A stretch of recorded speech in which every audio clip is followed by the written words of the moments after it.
tem uma pergunta aqui do Danilo Marques, que na verdade entra numa outra questão que eu queria trazer aqui para o Bruno.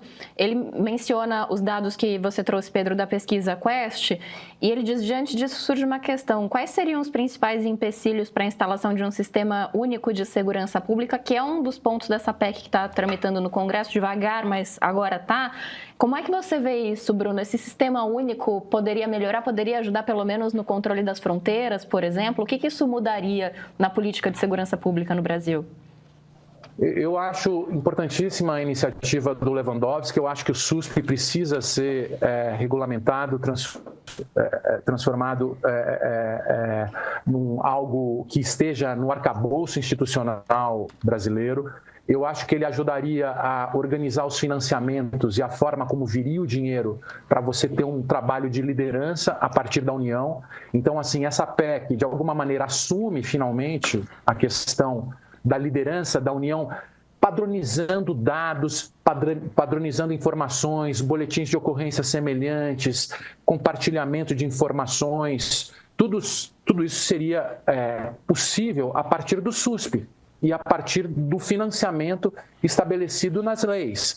Agora, ao que me parece olhando de fora, é que, ao mesmo tempo, é um ônus muito grande que talvez o Lula não compre.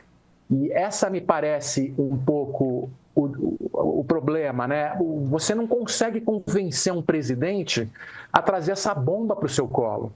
Então fica mais ou menos a ideia do Lewandowski em banho-maria, como se eu concordasse, mas não tivesse ainda a coragem ou a segurança para falar, beleza, vamos comprar essa briga, vamos assumir que a União tem um papel importante nesse trabalho.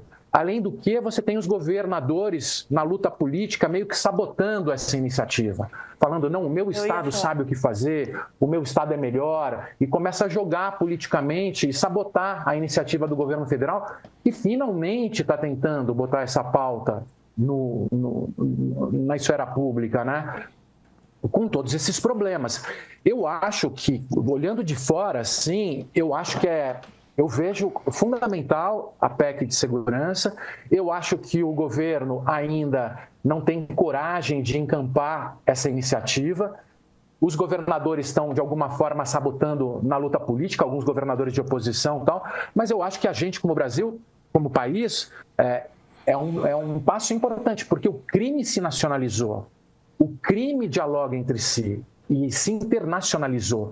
Ele pensa em termos nacionais, ele pensa em termos de país. E a gente, como Estado, pensar em termos isolados de Estado, competindo as instituições entre si, não faz o menor sentido. Então, outro senso comum, outra fala clichê, mas que não deixa de ter sua relevância, é que o crime se organizou porque o Estado está desorganizado, né? Então, é um pouco isso, assim. Eu acho que essa estratégia da PEC seria importante.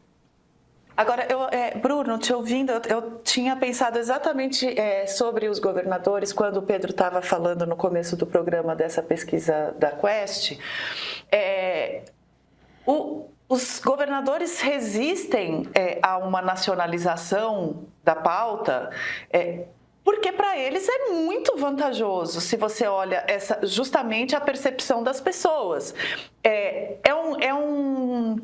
Eles têm o bônus sem o ônus, né? Porque eles podem ter o discurso da segurança pública como sua responsabilidade, conforme tem um ou outro resultado um pouco melhor, ou conforme coloca a polícia mais dura, principalmente os governadores mais linha dura, né, que usam muito o discurso da solução rápida. Tem alguns espectadores nossos aqui no chat falando, vocês não vão mencionar o Bukele? A gente não precisa mencionar o Bukele, não. A gente tem aqui os nossos próprios, a própria história do Brasil com autoridades que escolhem a linha Bukele de lidar com o crime, né? Enfim, mas para os governadores é muito cômodo ter o discurso de a segurança pública vai ser a minha prioridade, eu vou reforçar a polícia, eu vou fazer aquilo, e mesmo quando os resultados não vêm, a população joga para o governo federal, qualquer que seja ele, a culpa.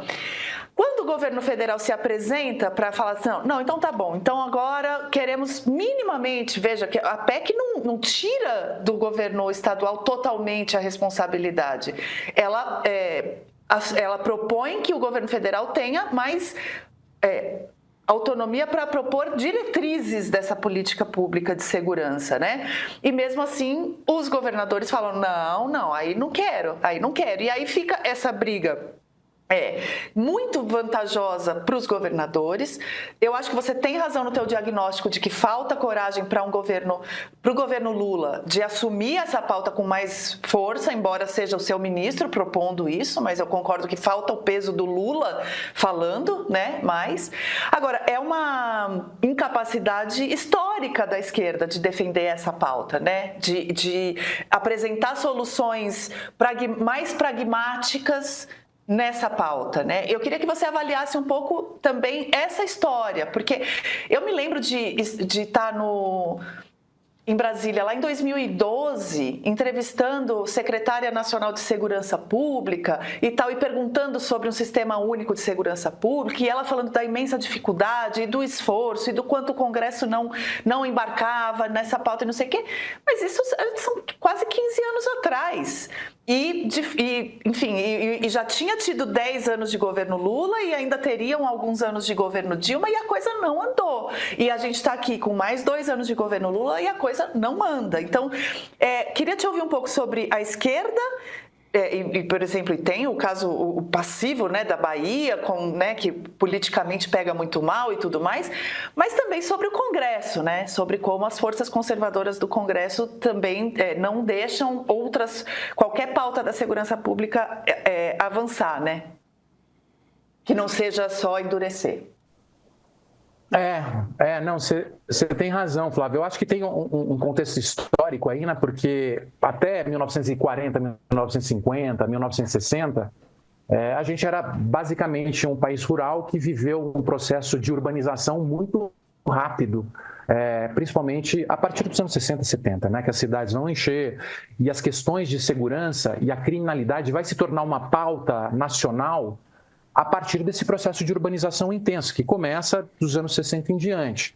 Aí a gente chega durante a ditadura militar, tem os esquadrões da morte, tem uma série de movimentos que acontecem, e sem falar nas lutas contra as guerrilhas urbanas e tudo mais, e a gente chega nos anos 80 no processo de redemocratização, falando sobre o controle da polícia, falando sobre o controle dessa guerra que vinha sendo manifestada na ditadura, das torturas e tudo que tinha acontecido, né, nessa época. Mas, ao mesmo tempo, você tem o problema de segurança pública explodindo. E o mesmo discurso de controle de violência policial acaba sendo reproduzido na questão da segurança pública. Controlar a ação e os excessos da polícia e resolver o problema com políticas públicas ligadas ao social, ao urbanismo, à saúde, à educação e tudo mais. Com o passar do tempo, não se conseguiu repensar num novo discurso democrático de segurança pública.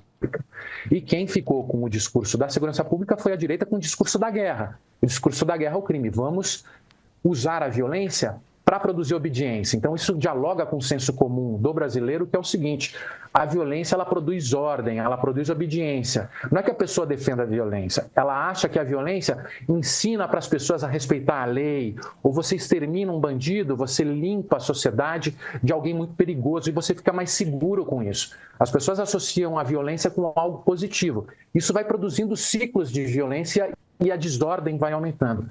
E a esquerda não tem um discurso do pronto-socorro da segurança pública, que vá além do social, que dialogue com esse medo das pessoas de ser assaltados com o celular na rua.